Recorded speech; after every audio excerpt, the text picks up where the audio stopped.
The New Orleans Saints may finally be addressing their starting offensive line. We got all that and a little bit of lagniappe for you on today's episode of Locked On Saints.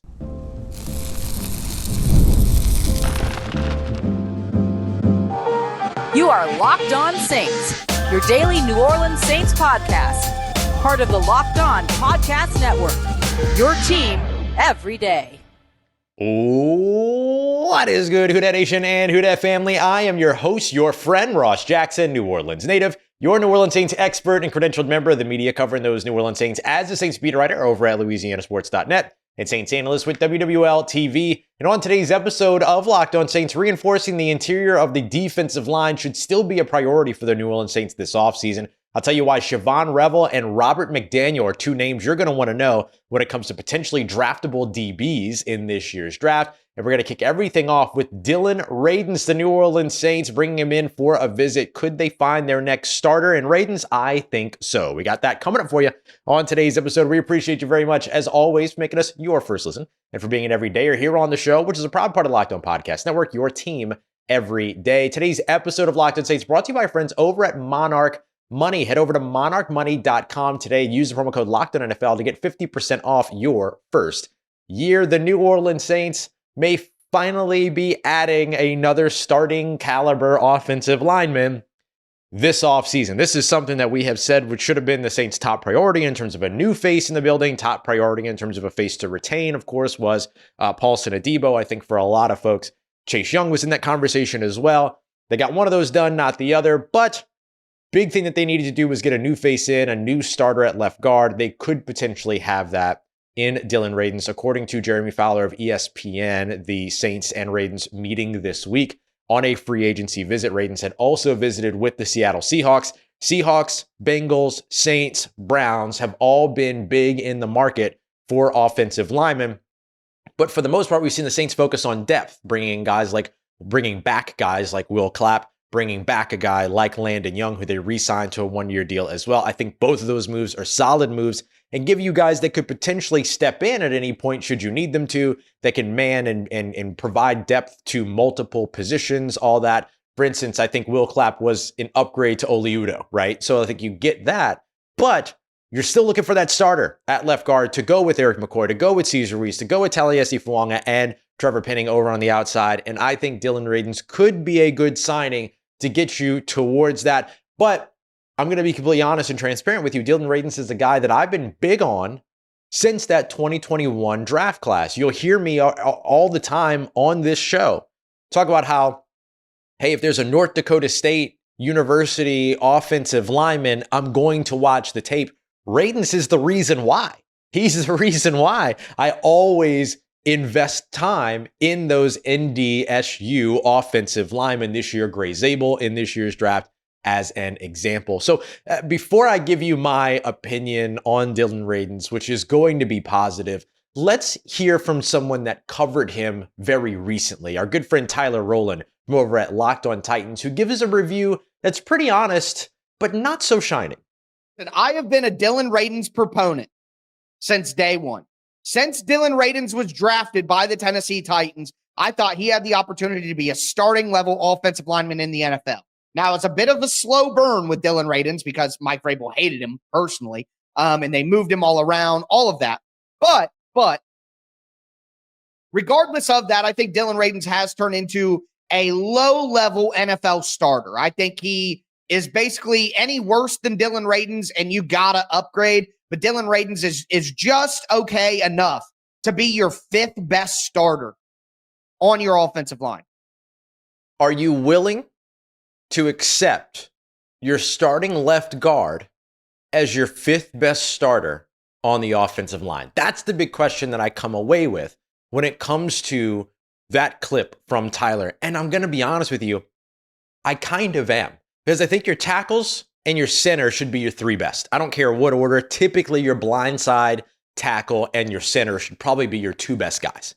But then you want your other tackle to be one of your other best guys. And then you want your two interior offensive linemen to also be very good. Now, interior offensive line play, particularly guard play around the NFL, is abhorrent. There's not a lot of good players when it comes to interior offensive line. What you're trying to do is find serviceable play. There's 64 starting offensive linemen on the interior at left guard and right guard combined at any point throughout the season at the very least. Dillon Radunz, in terms of all of the Pro Football Focus metrics and things like that, which PFF grades, offensive line and defensive line play, I usually stay away from, but this is a metric that people use. Dillon Radunz ranks 38th. I'll take that. I'll take the one of my two offensive linemen being just outside of one of the best offensive linemen on every team in the NFL, but one of the two best offensive linemen in the top 6 teams in the NFL in terms of, duos and things like that. I'll take that. That's no problem for me. What I like about Dillon Radunz is the way that he is so physical, so violent, and so scrappy in the run game. That's what I really like about his game. Now, is he the best pass protector? We'll see. 6 sacks allowed last season. He started 15 games at right guard. Missed only 2 games due to injury, was a shoulder injury, has an ACL injury from back in 2022, but I wouldn't call him the most injury-prone guy. Those are pretty, at this point in today's NFL, if you can show that you can perform and stay available after an ACL, you've shown that you can perform and stay available after an ACL. 2 games with a shoulder injury. Like I always say, if you're playing a 17-game season, I'm expecting 15 games at your healthiest. I never really expect 17 games in today's NFL, especially with concussion protocols and all these other things. Like, so much is now outside of, is the player willing to play through, and is in the, hey, NFL health and safety has to step in so that the league doesn't get in trouble. It's just a very different game today. And so for me, Radunz could be a solid starter. I'll have to get Tyler on the show at some point, or I'll ask him over on Locked On NFL, which we do together every Friday anyway. I'll have to ask him more about the Mike Vrabel hated him personally part. But what I do know about a guy like Brendan Nugent as an offensive line coach, he doesn't treat players like that. He doesn't have a, I hate this guy kind of mentality. The dude loves everybody. And so you look at that, you look at the way that Kellen Moore works, trying to build towards superpowers and all those other things. If they can sign Dillon Radunz and have him become that starting left guard, which, by the way, he has experience at left guard, over 1,000 snaps at right guard in his career, over 300 snaps at left guard, over 500 snaps at right tackle, over 160 snaps at left tackle. So you get depth across all those other places as well, but could be a starting left guard for you, was a starting right guard last year. If you can build around his physicality, his mauler mentality, I think you could find something pretty special here in Dillon Radunz, who, by the way, is just about to turn 27 years old. And so if you can get 3 good years out of him, you're getting 3 good years out of him in his prime. That's a good situation to be in. So Dillon Radunz could be the Saints' next starting left guard. But the thing that I really take away from all of this is that at least the New Orleans Saints are actively still searching for that starter on their offensive line. Priority number 1 remains this offseason. Coming up next, two defensive backs that you should know going into this year's draft, because the New Orleans Saints could be looking to invest. We got that coming up for you next as we continue on with today's episode of Locked On Saints, part of Locked On Podcast Network, your team every day. Today's episode of Locked On Saints brought to you by our friends over at Upwork. Scaling out your small business requires the right expertise at the right time. That's where Upwork comes in, because you can find specialized freelancers in everything from marketing, development, design, and even more, experts ready to help you take your business to the next level. Upwork does everything that they need to do to help you get what it is that you need. Business needs flexibility. You've got to make sure that you're connecting with some of the top freelance talent across multiple industries. Upwork gives you one place to go to help you do that. Scalable hiring, fast and easy hiring as well. It's free and simple to post the job, and within a day, with multiple qualified candidates, you're going to have somebody to choose from. So go and check them out today. That's at upwork.com. That's where you want to go right now to post your job for free. That's UPWORK.com, upwork.com, to connect with top talent and grow your business today. Today's episode brought to you by our friends over at Monarch Money. Look, maintaining your wealth is different than maintaining your budget. It's different from maintaining your bank account. It's different from maintaining your investments. It's all of that and much more. You don't want to just be managing your budget or maintaining your bank account. You want to be setting yourself up to manage your wealth. So you want to get an all-in-one, all-over control of your finances. That is where Monarch Money comes in. I love Monarch Money because it took me from having to use like 5 or 6 different apps for all of my like wealth management stuff and everything, to now just using one app that gives me access to everything that I need. It also gives you easy collaboration as well. So if you're managing money and managing your budgets and stuff like that with somebody else, makes that process smoother than ever. Monarch Money is awesome. Take control of your finances today with Monarch Money. Use promo code LOCKEDONNFL at monarchmoney.com for 50% off your first year. That's monarchmoney.com, code LOCKEDONNFL for half off your first year.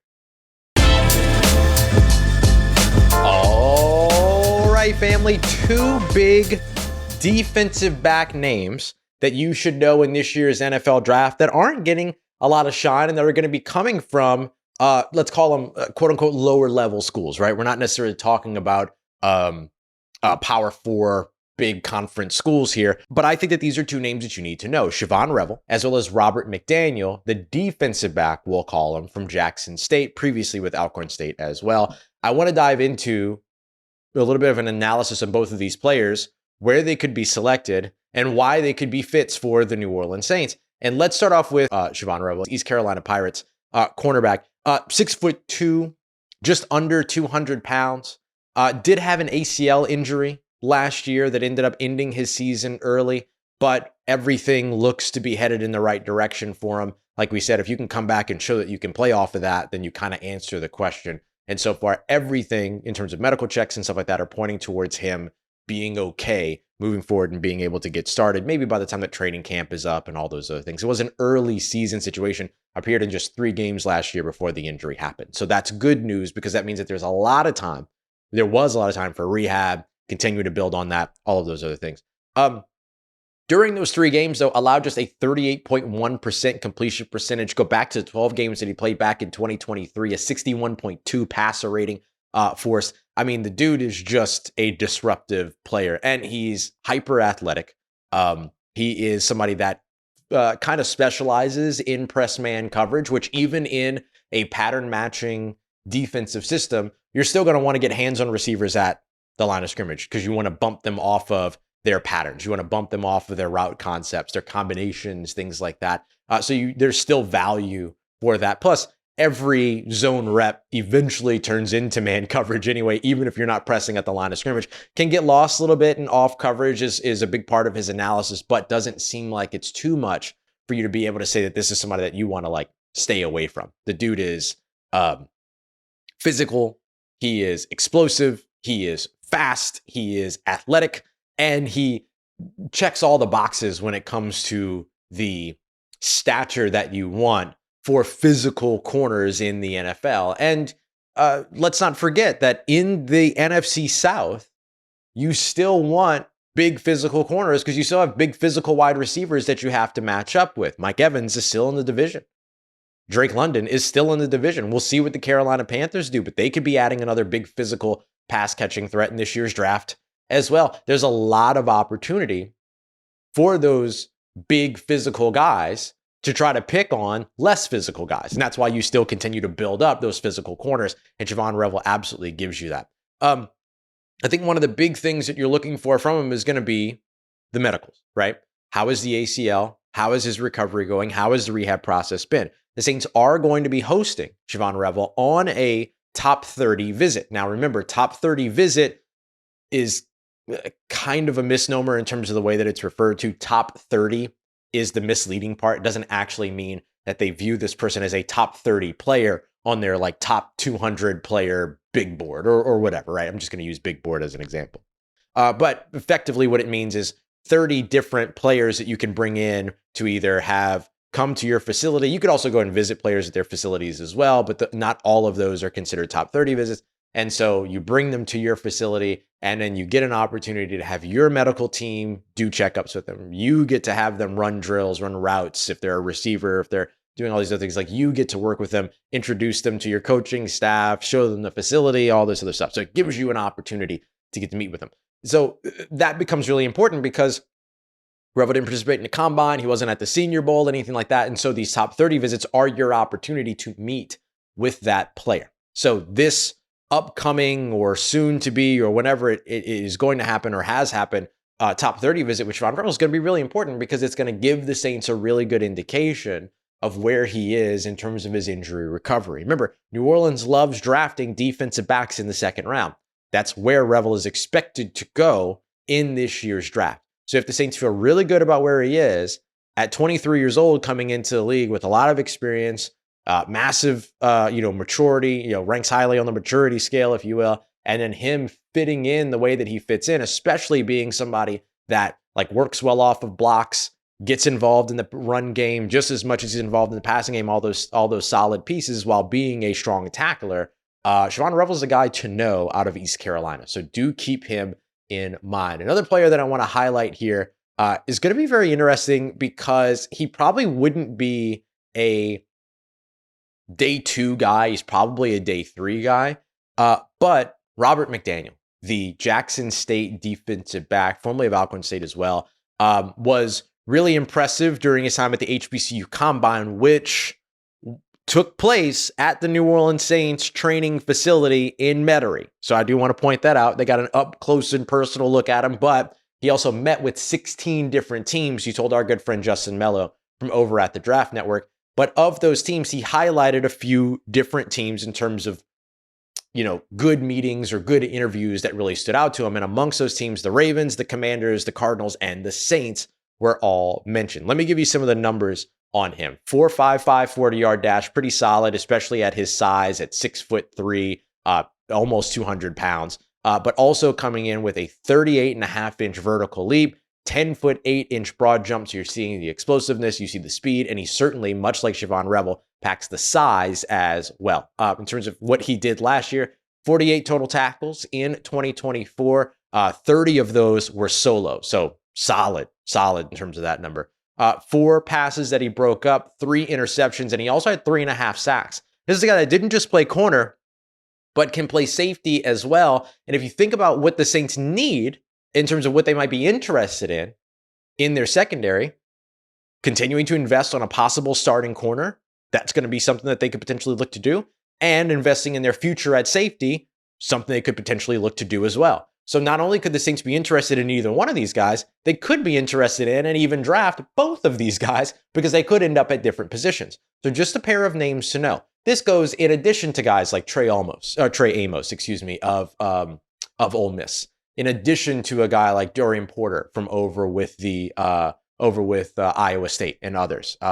There's a lot of different ways that the Saints could go in terms of addressing their secondary, but I expect that they will in the draft, as they so often do. These are just 2 of the many names to know in this year's draft, and 2 guys that might fall off of radars because of the schools they come from and what their offseason processes will look like. So I want to make sure you are not left out of that equation. So 2 names to watch, Shavon Revel as well as Robert McDaniel. The New Orleans Saints, in addition to shoring up their defensive backs, their secondary should still be looking to reinforce their interior defensive line. And it's not going to be a tall task for them to do it. We got that coming up for you next as we continue on with today's episode of Locked On Saints, part of Locked On Podcast Network, your team every day. The NCAA tournament is here, and so is the Bracket Breakdown. Locked On Podcast Network and Amazon Fire TV channels are teaming up to deliver NCAA tournament coverage like never before. Watch studio shows featuring former players and Locked On's local experts as they guide you through every upset, buzzer beater, and bracket matchup. Stream it all for free on Amazon Fire TV channel. Search Bracket Breakdown to see it all for free. It's your team every day.